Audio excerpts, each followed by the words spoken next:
Nice skinny people always trying to get out of something. Dang. Maybe he's just gonna box.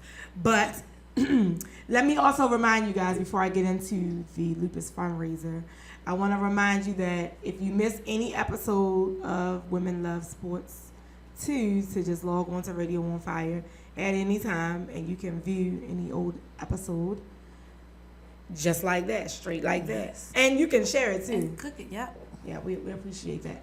But to the event that Nikki brought up, I'm doing a lupus fundraiser. I've been doing fundraisers for lupus and walking for lupus for the last 5 years. This year just happens to be motivated, this particular event, by sports. Right. So it's a flag football game. I'm hoping it can still be women versus men, or we're going to end up with a unisex team. I don't know. Okay. But I'm hoping that it's women versus men because I would really like to beat down. And I don't mean physically beat down. I mean just win. We're going to have fun while playing. If we win, we win. If we don't. It's all about the cause, which is to help find a cure for lupus, you know. Correct. And it's only $5. So for, you know, it's at Maritime High School on St. Clair Lane, 5001 St. Clair Lane. Come out, we're going to have fun. There's a DJ, so of course we're going to have music. We have 2 performances, actually. We have an artist. Okay, all right, things are going off over here. We have an artist, and we have a dance group, and that's going to be interesting. Maybe we should bring... No, we're not going to bring her on. She looks like she's not ready. Look, she's like, no, I don't want to. But, yes, they're going to be performing. It's a family event, so just come out. It's only $5, and all proceeds. Let me be clear, because when I thought of the event, that's all. My focus was just lupus. All proceeds go to lupus, so therefore, I'm not making any money off this event. All of this goes to lupus. So I would like for everyone to come out and support the cause. Just that's it. It's only $5. We're gonna have fun. It's only $5. It's gonna be food. It's gonna be food and music. It's only $5. So. Just $5. That's what she was saying. That's like a taco box. It's $5. Big box. But Popeyes too. They got the $5 box. Oh yeah, they do have a $5 box. So yes, it's just $5. Come on out. We're gonna have fun. It's like she said. Of course, we're gonna be there. Yeah, of course. And we're playing. Yes, and we're playing. Yeah. So of course. Okay. We're not gonna. We're not going to entertain foolishness in the room. So, do we even want to speak about weekends or anything? No. Anyway, let's get on into the seriousness of the topics. Yes, this is Baltimore. We are. I've been born and raised in Baltimore, so I don't know if you guys had the opportunity to view this harsh video that is on. It's on World Star. No, was it on Media Takeout? It's one of. I think it's. I saw it on Media Takeout. I don't know if it hit World Star, but I know it's on. It's on Media Takeout, and there was I'm gonna say an altercation. No, I'm not. There was a beating that took place at Frederick Douglass High School here in Baltimore, Maryland, the one that's across from Montgomery Mall. Yes. I'm proud to say I have 2 children that graduated from there. I have one currently enrolled. Sad to say that apparently there were 2 football players. One asked the other, did he steal his visor off his helmet? And from there, the beating, and it wasn't a fight. Some people seem to think it was a fight. They're saying, oh, well, you need to see the longer video. Longer video don't help me because the one who was beat unconscious was standing with his foot up on the bench. Right. So he wasn't even in a fighting stance. So it didn't even look like he was getting ready to fight. The other guy just came over, hit him, and what it looked like to me is that when he hit him, he fell back, hit his head on the other bench. Yes. And that might be the reason to cause. Right, that might be why he was. No, I think that's why he was unconscious. No, unconscious. I'm sorry. But it was just so graphic because the boy then reaches down, holds his head, and just keep punching him in his face. Then once he he's done that, he gets up and stomps him in the face. So now he's That bleeding, causes him to have and a he started seizure. having a seizure. So if that wasn't bad enough, I tried to watch the video, but I couldn't watch the whole thing. well, I watched the video, and it was definitely, Disturbing. it was beyond, I can't even think of the word. It was beyond disturbing because I feel like that could have been one of my sons. I've had, like I said, I had two go through that building, and they graduated in 2012 and 2015. And I just feel like it could have been one of them. Yeah, and I felt the same way because I have one that's currently enrolled as a senior there now, and I was just, praises be to God, that I was just glad that he wasn't there at the time due to his modified schedule now. But and that was what I thought. I said, what if he would have been there? It's just a lot of things that go through your mind as a parent that you're like, okay, when you send your child to school, you expect them to come back the same way that you sent them. And that young man didn't come back the same way that he was sent. Right, and people are, it's so much speculation around it, like why it started, why it happened. Bottom line is that young man was standing with his foot on the bench, and this guy walked over and hit him. And he didn't even have a chance to defend himself. He didn't. And so I just feel like it was all over a visor. It wasn't, from my source, it wasn't totally over a visor. Like this was an ongoing situation. It involves something about a girl as well.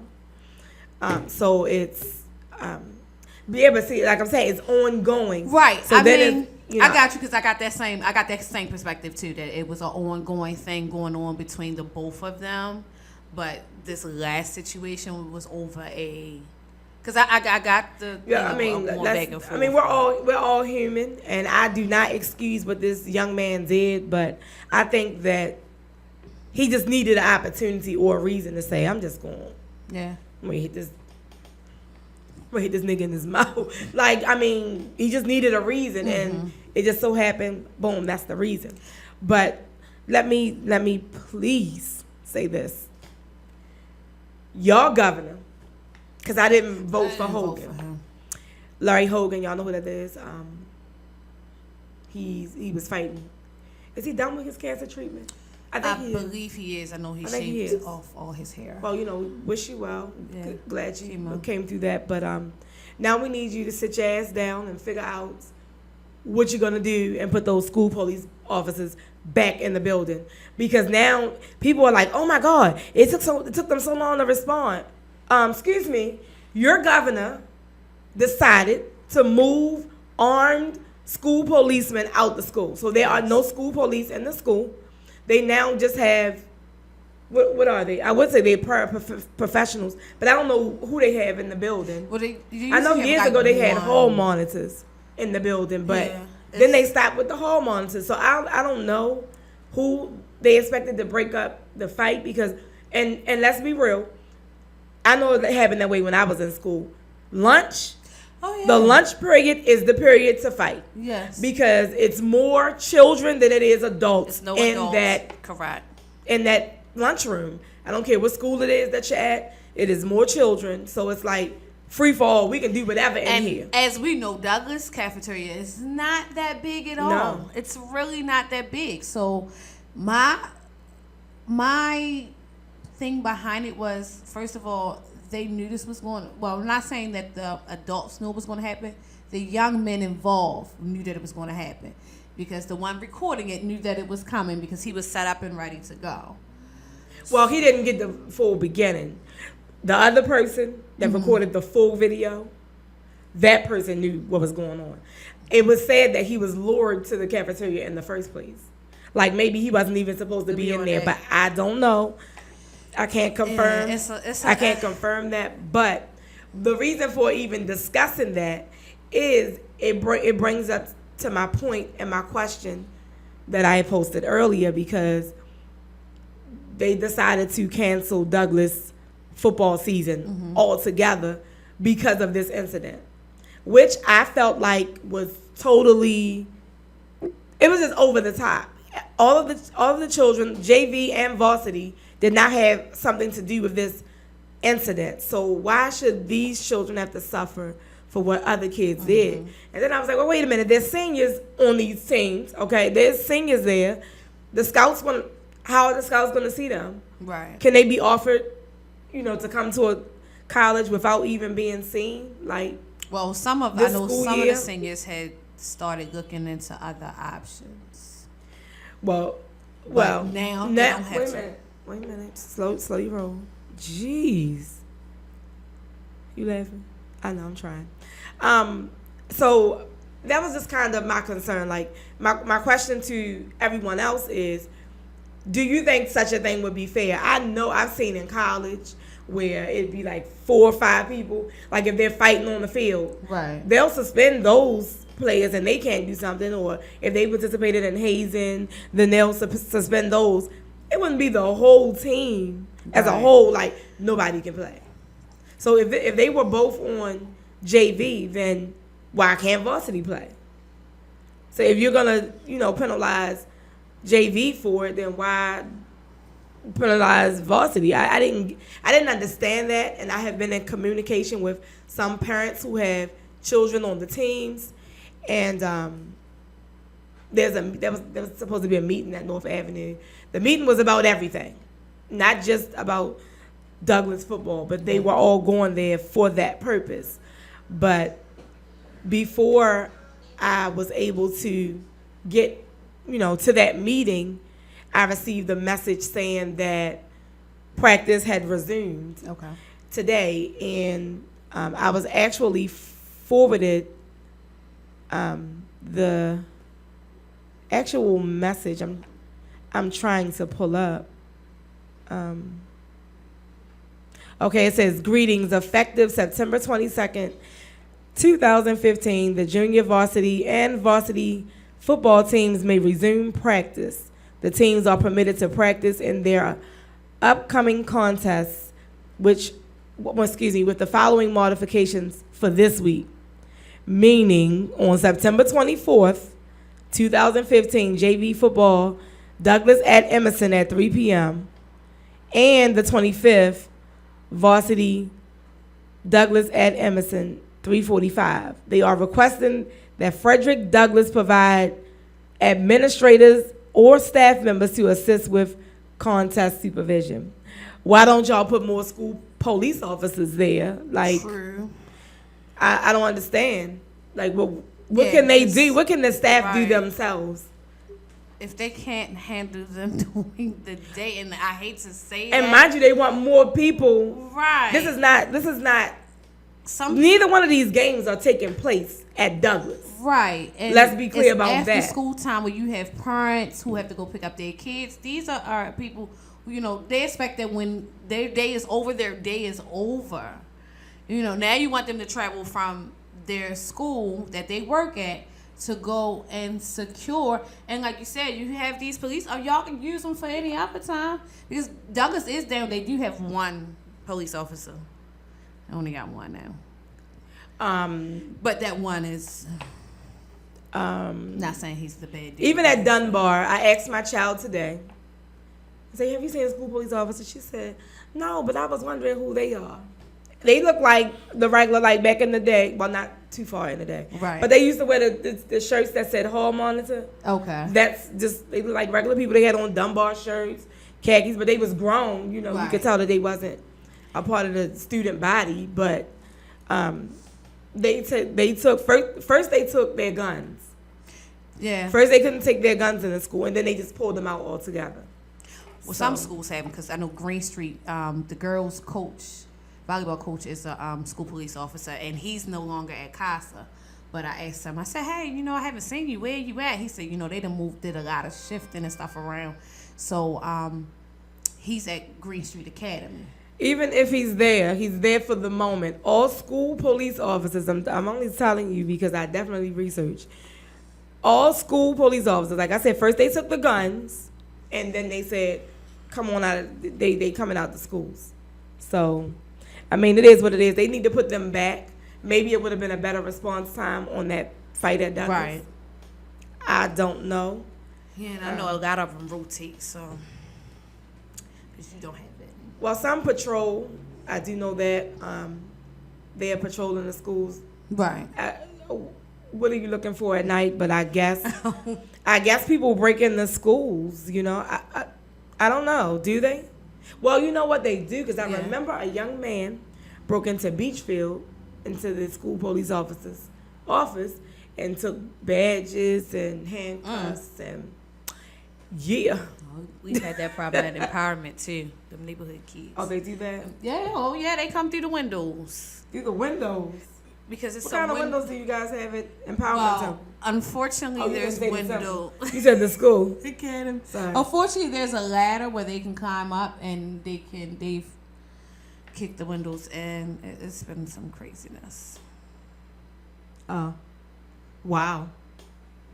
Well, okay. But I don't know. But let's just say this: congratulations to the Douglas football program. Y'all can play now. Yes. That's. I'm just gonna say it. Y'all been given a second opportunity, and know it, like you said, it wasn't everybody, and I know that Coach Towson is very happy to have the program back up. But let's do what we came to do, which is, play football. Let's leave actually, they came to school to get an education. Let's be clear. Too. Let's be clear. They came to school to get an education. And it's the bigger picture to me is this. If you and I were in school fighting, if we were in school fighting, would you shut down the school because we were in there fighting? I don't think that the entire football program should have suffered anything, because here we go with a game. When is the first game? The game is this week. This week, Thursday. Exactly. And when is their practice? Like, you've taken away from their practice, right? Because and it wasn't that many days, because it was only the Friday they canceled that game. Right. So Monday maybe they didn't have practice. I don't know, but they practiced today, and today is Tuesday. I just felt like, okay, so are we going to shut down every sports program that has a fight? Because this is not the first time that athletes have. It's that word, fight. Well, I swear that child was not. That child was not in a fight. That's not the first altercation beaten. That has happened with students on a sports team. Whether it be football, volleyball, softball, I mean, it happens throughout school. So I guess this was, let's make an example, because Mondawmin is close to, they call that kind of the ground zero for the riot. And that's what of course they went back to that. Right. And that would have to be because, and I'm going to say that now because people who are watching, not everybody is from Baltimore, so they may not know. But the particular school that we're talking about was the school that they gave the name for starting the riots. Mm-hmm. And I can't even agree and say that particular school started the riots, because it was all different kinds of uniform shirts up there, and not just Frederick Douglass High School. What I always say is Mondawmin Mall is where you get the clusters of school, because every school basically can come through there because you have kids that go to Dunbar, that travel from Park Heights and further up, that have to come through that area. So I did applaud the fact that the new principal they have there this year, that they did put more police out there, and MTA police out there in the morning to drive some of that traffic away. So wait a minute. You applauding who? I applaud the principal. What did the principal do again? Because the principal, at the end of the day, instead of just sitting in the school and, waiting to hear back, he would get and walk. He would take some of his staff members, the guys that walk the hall, like, we know the names, like Chuck and things like that. And they will walk over to Mondawmin Mall to make sure that their students. Okay, because you said you was applauding the.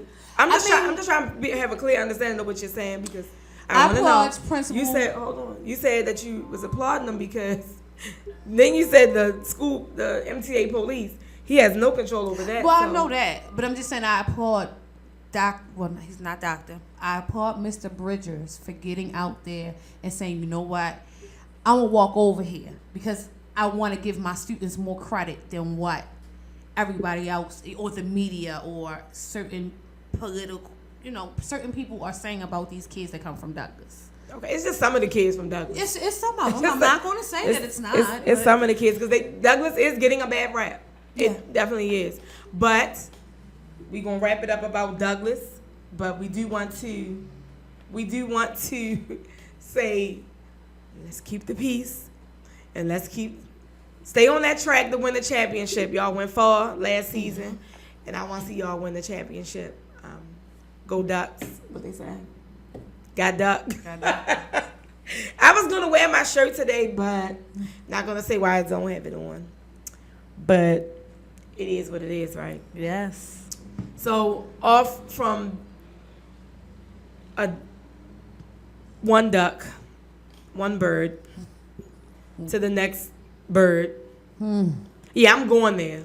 That's my team, but God damn it. What is going on with the Ravens, y'all?